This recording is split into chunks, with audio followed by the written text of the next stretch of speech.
ठीक आहे, तर क्वेश्चन नंबर 4 आहे आपला, मल्टिप्लाय द गिवन पॉलिनॉमिनल्स. फर्स्ट आहे 2x x square minus 2x minus 1. Solution आहे त्याचं 2x इंटू मल्टिप्लाय करायचे, मग आपण या दोघांना ब्रॅकेटमध्ये घेऊन येऊ. X square minus 2x minus 1. तर याचं याला मल्टिप्लाय करायचं आहे. 2 as it is 2 into x square 2 येईल आणि एक्स इंटू एक्स स्क्वेअर इथे एक्स क्यूब येईल. ठीक आहे, मायनस 2 इंटू 2 4x येणार आहे, 4x स्क्वेअर आणि 2 इंटू 1 2x इंटू 1 इथे 2x आन्सर येणार आहे. इझी आहे ना.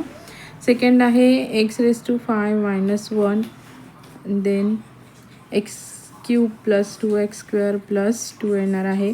आपण याला आधी ब्रॅकेटमध्ये टाकून घेऊया. Plus 2x square plus 2. ठीक आहे, आता आपण काय करणार आहोत,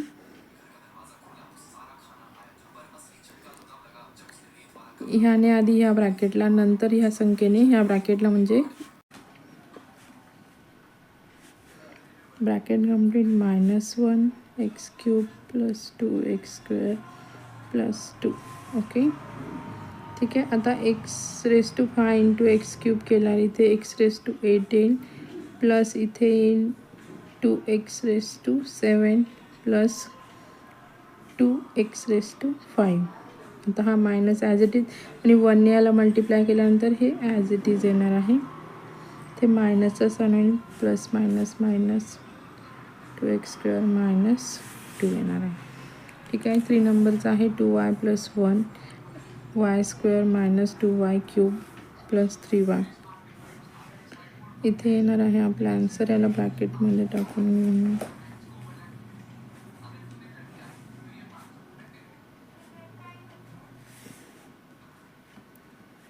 2y कॉमन घेऊन इथे y स्क्वेअर मायनस 2y यासारखं करून घेणार आहोत ती पण. ठीक आहे, ब्रॅकेट घेतला. आता हा प्लस 1 इथे घेऊया आणि परत ही लिहून घेऊया प्लस 3y. ठीक आहे, इथे आन्सर आहे 2y cube minus 4y⁴ plus 6y square plus y square minus 2y cube plus 3y equals to 2y cube minus 2y cube minus 4y⁴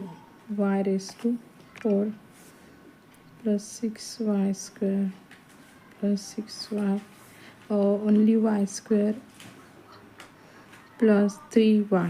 ठीक आहे, आता बघा इथे आपल्याकडे काय आन्सर राहणार आहे. तर हे प्लस मायनस हे दोघं काय होऊन जातील, कट. आपलं फायनल आन्सर येईल इथे मायनस 4y⁴ प्लस हे दोघं 6y square plus y square किती येईल 7y स्क्वेअर येईल मायनस 3y. ठीक आहे, समजलं. तर क्वेश्चन नंबर 5 आहे, divide the first polynomial by second polynomial and write the answer in the form dividend equals to divisor into quotient plus remainder. आपल्याला अशा पद्धतीने आन्सर लिहायचं आहे. आता बघूया काय करायचं आहे, डिवाइड करायचं आहे. आता इथे घेऊ आपण, हे फर्स्ट आहे एक्स क्यूब मायनस 64 आणि त्याला डिवाइड करायचं आहे x मायनस 4ने. ठीक आहे, इथे सोल्युशनमध्ये घेऊया एक्स क्यूब मायनस 64. ठीक आहे, त्याला x minus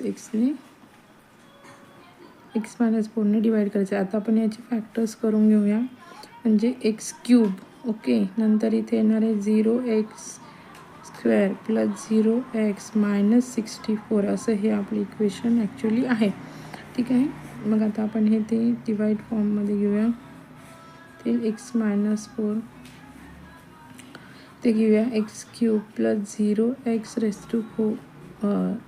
x square plus 0x minus 64.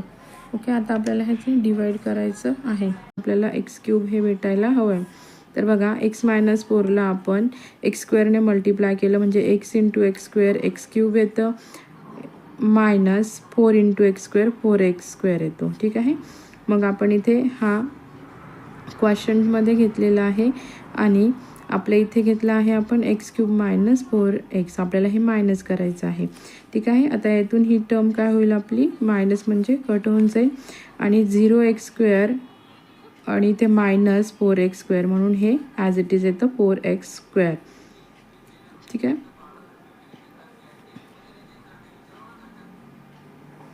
आता प्लस हे ज्या टर्म आहेत त्या आपण ॲज इट इज घेतलेलं आहे. आता आपल्याला इथे काय आन्सर पाहिजे आहे, 4x² यातून मायनस झाला पाहिजे म्हणून आपण x मायनस 4 ही जी टर्म आहे याला आपण xने मल्टिप्लाय केल्यावर आपल्याला इथे 4x² मायनस 16x म्हणजे x इंटू x, ते 4 राहिलेले यायचे तर 4x इंटू 4x x केल्यानंतर इथे x 4x² येतो मायनस 4 इंटू 4 केल्यानंतर 16 आणि x हा ॲज इट इज येतो. मग ही टर्म आपल्याला मिळते. आपण यातून ही जी टर्म आहे ती कट होऊन जाते म्हणजे मायनस आणि इथे प्लस 0x मायनस 16x आहे. 16x हा ॲज इट इज येतो, मायनस 64 हा खाली येतो जसाच्या तसा. बघा आता x मायनस 4ला कोणत्या संख्येने मल्टिप्लाय केल्यावर आपल्याला हे आन्सर येणार आहे, तर बघा 16ने मल्टिप्लाय करू म्हणजे x इंटू 16x येतो आणि 4 इंटू 16 64 येतो. मग इथे आपण ही जी आलेली टर्म आहे ती आपण यातून ही मायनस केली तर आपलं रिमाइंडर येते 0 आणि क्वॉशंटमध्ये हे 4x आणि हा 16 तर हा 16 येतो म्हणजे आपला क्वॉशंट आला x² plus 4x plus 16. Okay, reminder आलं 0. ठीक आहे, आपण इथे लिहून घेतलेलं आहे. ठीक आहे.